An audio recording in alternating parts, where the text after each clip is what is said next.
जे पाच तत्व आहेत स्वनित शुक्र मूत्र श्वेत लाला या तत्वाची पूर्तता करून येईल राम बोलू लागले. सुमित्राची जीवन श्री आणून दिल जण करी वा वा तव करीन बुहरी बाण धार्या पांचे. कारण जीवनश्री हे पाण्याचं नाव आहे. पाण्याशिवाय कुणी जगू शकत नाही. रामपर म्हणतात हे पाण्या तुझं नामो निशान या विश्वातलं मिटवून टाकी नाहीस करील. आणि माझ्याकडे दुसरी असणारी ही कला 17वी असणारी जीवन कला आहे. ती या ठिकाणी लक्ष्मणाच्या ठिकाणी मी वापरील. टाळूच्या ठिकाणी जी पडजीब आहे तिथून असणारा जो पाण्याचा स्राव आहे जो ओलावा आहे ते मी या ठिकाणी ही कला वापरील आणि माझा लक्ष्मण मी सावध करील राम बोलू लागली. तेज तेजसी सोसीन जवच तेज होईल लक्ष्मण अन्यथा महावात प्रेरीण निशेष सोसीन तेजासी. तेजाला रामप्रभू बोलतात. तेज हे भूत आहे. या तेजामुळं प्रत्येकाच्या ही कांती असणारी शरीराचा जो उजाळा आहे या तेजामुळं त्याचे गुणधर्म आहेत. कारण या तेजामुळं भूक लागणं ताण लागणं आणि जेवण केलं की आळस येणं निद्रा येणं हे तेजाचे गुण आहेत. या गुणामध्ये माझा लक्ष्मण कमी पडलेला आहे. हे तेजाचा महावात सोडील आणि या तुझ्याकडून कार्याची वसुली करून घेईल राम प्रभू बोलतात. बाणे महाशून्य भरलील प्राचीन सकळ प्रभंज जब लक्ष्मणाचा निज प्राण स्वयापनानो दे. वाऱ्याबद्दल या भूताबद्दल रामप्रभू या ठिकाणी बोलतात. सकळ म्हणजे अनेक प्रकारचा वारा असावं. वारे मुख्य असणारे 5 प्रकारचे व्यान अपान उदान प्राण समान आणि पुन्हा 5 उपवारे नाग कूर्म कर्कल देवदत्त आणि धनंजय. अरे हे धनंजय काही वाऱ्यानं शिंक येणं काही वाऱ्यानं जांभळी येणं हे शरीरात राहून हे वारे कार्य करतात. धनंजय वार मनुष्य गेला तरी त्याला फुगवित आहे हे धनंजय वारे. काही कंठाच्या ठिकाणी राहून खाल्लेल्या अन्नाचं जिकडं तिकडं मार्गी लावणं. काही वारी असणार अपान वार शरीरातलं जे वेस्टेज आहे ते एकड नेणं आणि प्राणवायू 21,600 श्वासोश्वास हे त्याचं कर्म आहे म्हणून आपण जिवंत आहे. समान वार बेंबीच्या ठिकाणी राहतंय. खाल्लेल्या अन्नाचं 3 ठिकाणी जे विभाजन केलेलं आहे त्याच्यामध्ये मोठा भाग अपान वार या ठिकाणी बुद्ध इंद्रियाकडं पार्सल करतंय. जे मध्यम पाचक रस आहे याच्यामुळं या चरबी असणारी शरीराची वाढते. माणूस याच्यामुळं धष्ट पुष्ट याच्यामुळं आणि जे सूक्ष्म असणारा जो रस आहे त्याच्यामुळं अति फिल्टर असणार हे ब्लड हे रक्त आहे आणि मन आणि बुद्धीला असणार हे पूर्वीच आहे. आणि एवढं वार मुख्य आपल्या शरीरामध्ये मुख्य 9 द्वार आहेत. शरीरावर जेवढे रोम आहेत तेवढे असणारे छिद्र आहेत तरी देखील आपलं शरीर पंक्चर होत नाही. वाहनाला चोर पंक्चर झालं तर जागीच थांबतंय. एवढं असून देखील याच्यावर नियंत्रण भगवंताचं आहे. भगवंत म्हणतात या वाऱ्याने विरोध केलेला आहे याला मी शिक्षा लावील. 21,000 श्वासोश्वास मी माझ्या भक्ताला लक्ष्मणाला दिलेत ना त्याची पूर्तता मी तुझ्याकडून करून घेईल बोलू लागले. शोभवून चिदाकाश घोटीन सगळेच आकाश सुमित्राचे हृदय आकाश सावकाश जव होय. बघा या आकाशाचा गुणधर्म आहे. काम क्रोध शोक मोह भय हे आकाशाच्या पोटी येतं. आणि मग या आकाशामध्ये आपल्या या स्थूल शरीरामध्ये हे 5 आकाश, या आकाशाच्या पोकळ्या आहेत. प्रत्येक ठिकाणी या पोकळ्या आहेत. वास्तविक पाहता लक्ष्मणाला याची गरज नाही. तुमच्या आमच्या करता हे निरूपण मांडलेलं आहे. आकाशाच्या पोकळ्या या शरीरामध्ये 5 ठिकाणी येतात. कोणत्या? घटाकाश, उदराकाश, हृदयाकाश हे भगवंताचं मंदिर आहे. कंठाकाश, शिरोआकाश. मी शिक्षा लावील आणि याची पूर्तता मी तुझ्याकडून करून घेईल. राम बोलू लागले. दमोनिया सकळ देव उडवीन त्यांची माव. वा वा, क्या बात. करीती सुमित्राशी सावयव तेला गव करीना. रामप्रभू म्हणतात पंचमहाभूत झाले. आता या ठिकाणी ज्ञानेंद्रिय आहेत. आपण म्हणतो हे हात माझा, पाय माझा, डोळे माझे, पण याच्यावर सत्ता कुणाची? याच्यासाठी गावबा काकांनी हे निरूपण मांडलेलं आहे. आणि मग या इंद्रियावर जे ज्ञानेंद्रिय आहेत याच्यावर कोण्या कोण्या देवताची सत्ता आहे, कोण्या कोण्या इंद्रियावर कोणती कोणती देवता आहे. रामप्रभू म्हणतात या सर्व देवांना अधिकार देणारा, मान देणारा, पण यांनी विरोध केलेला आहे. मी यांना शिक्षा लावील, कार्याची वसुली या देवताकडून करून घेईल. बोलू लागले. दमोन दिशांची पोकळी भरीणची दानंद कलोळी. जब सुमित्राचे कर्ण बिळी आळ बाळी निघे शब्द. हे ज्ञानेंद्रिय असणार कान आहे. कानाचं भूषण, कानाचा अलंकार, कथा कीर्तन श्रवण करणं हे कानाचं भूषण आहे. काही ऐकणं हे कानाला दूषण आहे. माझ्या लक्ष्मणाचे कान, अरे माझं चरित्र ऐकणारे, माझी कथा ऐकणारे. पण या ठिकाणी बधिरता आलेली आहे.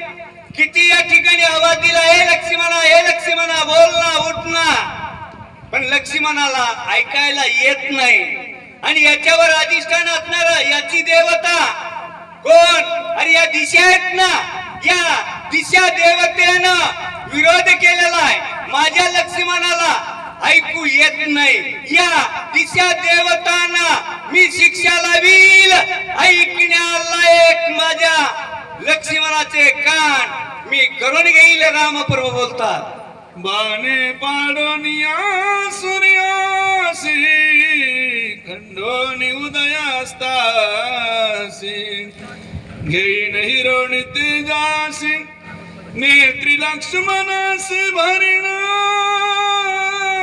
दुसरं ज्ञानेंद्रिय असणार हे डोळे. डोळे असणारे पंत आपल्याला कशाला दिलेत? भगवंताचं स्वरूप पाहायला, राम भक्त पाहायला. आणि मग लक्ष्मण मला पाहत नाही. नित्य नियमानं माझं दर्शन घेणारा, माझा रूप पाहणारा, पण लक्ष्मणाने डोळे लावलेले, डोळे मिठवलेले. आणि मग याची, या दृष्टीची देवता, या डोळ्याची देवता, अरे हा सूर्यदेव आहे. सूर्यदेवाने विरोध केलेला आहे. हे सूर्यदेवा, शिक्षा लावील आणि माझं रूप पाहण्याला एक मी माझ्या लक्ष्मणाची दृष्टी तुझ्याकडून करून घेईल. बोलू लागले. अश्विनी देव दोन्ही निरोध केलाय ग्रहणी. त्याचा कंदची खनणी सुमित्र गाणी या ठिकाणी हे ज्ञानेंद्रिय असणारं नाक आहे.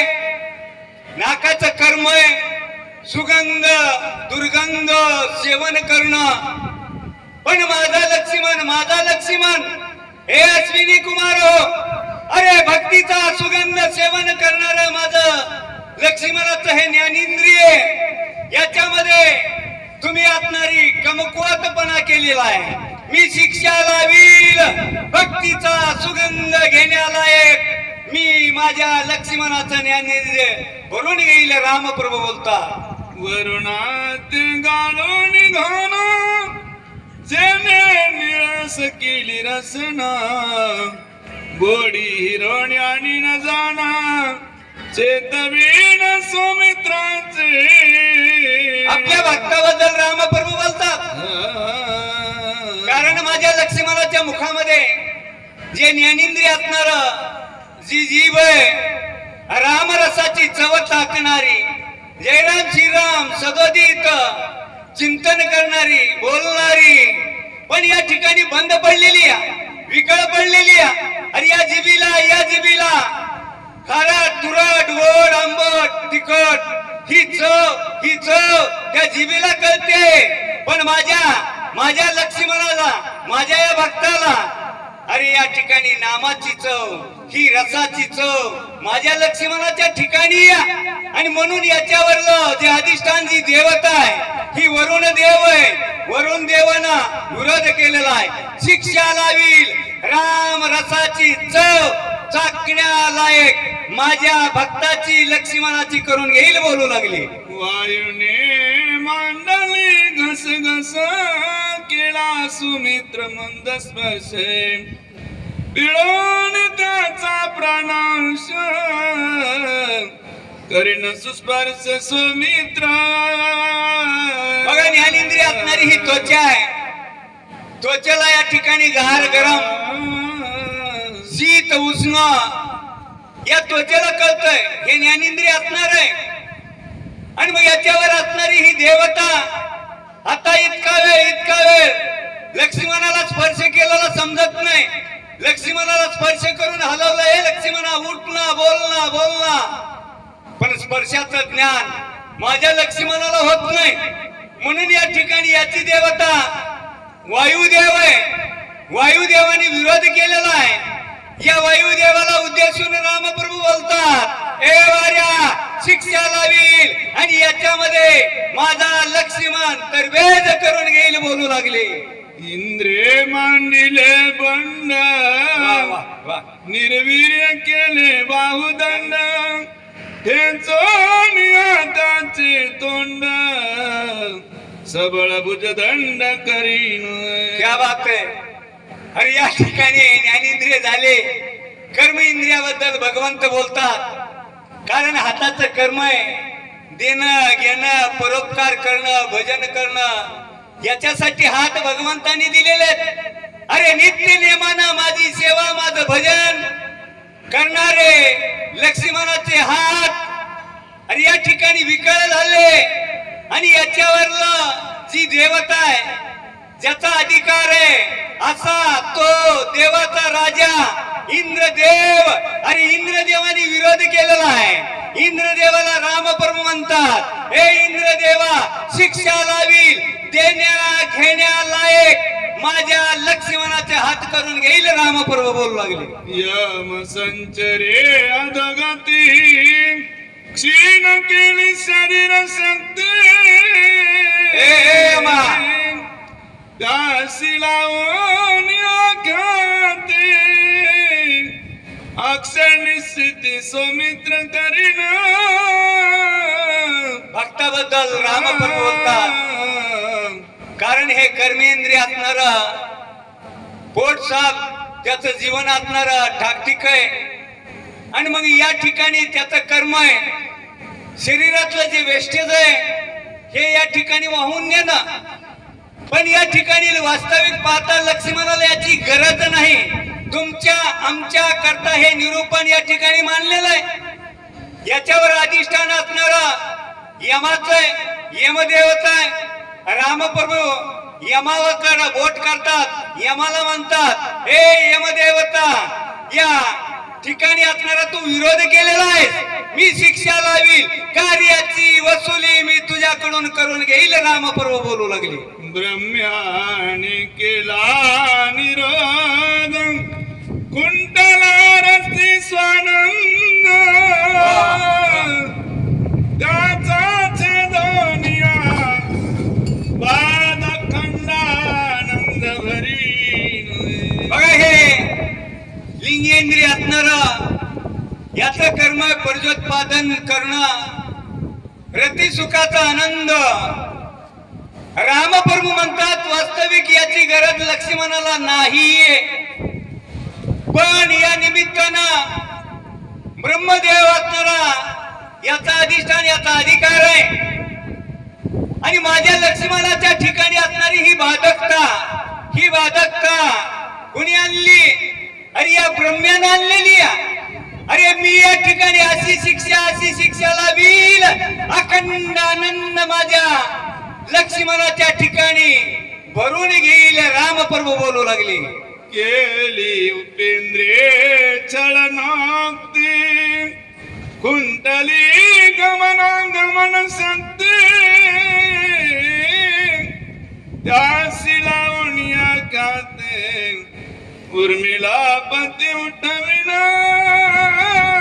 बघा या ठिकाणी पाय असणारे, पायाचं कर्म आहे चालणं. आणि हे पाय याच्यासाठी तीर्थयात्रेला, कथा कीर्तनाला, मंदिराला जाण्यासाठी दिलेले, भक्ती करण्यासाठी हे. आणि आजपर्यंत मनामध्ये जाणं, फळांना, काष्टांना, अशी सेवा करणारा माझा लक्ष्मण. पण आज या ठिकाणी विकलावस्थेत पडलेला आहे. स्वतःच्या पायावर त्याला उभा राहता येत नाही, माझ्याकडे असणारा त्याला येता येत नाही, सेवा करता येत नाही. आणि याच्यावरली देवता इष्टान असणारा हा उपेंद्र आहे. अरे या उपेंद्राने विरोध केलेला आहे, शिक्षा लावील आणि माझा लक्ष्मण चालण्याला एक करून घेईल बोलू लागली. बळीने द्वारपाळ केला ए उपेंद्रा, रावण त्रिविक्रम भला खिळीन सुमित्राच्या पावला क्या बात आहे, वाह. चालवीन मग सुखे. मग या ठिकाणी उपेंद्र असणारा आहे त्याला खोचून बोलू लागलेले. अरे बळीराजा असणारा यज्ञ पूर्ण होऊ लागले. अरे त्याचं छळण केलं, बटूया धारण केला. अरे त्या बळीराजा उदार 3 पांडव पृथ्वी असणारी तुला दिली, 2 पांडात आठविलं, 3रा पांड डोक्यावर ठेव. आणि पुन्हा म्हणतोस मी प्रसन्न आहे. ते बळीराजा म्हणला आता माझा द्वारपाळ होऊन इतर आहे. अरे काय वा म्हणा, काय उपेंद्रा, तरी देखील तुझ्या खोड्या बंद नाहीत.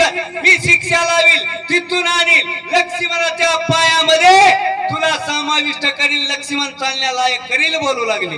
नभे मांडिले द्वंद्व निशेष खुंटला सत्ता उडवून त्याचा शून्यवाद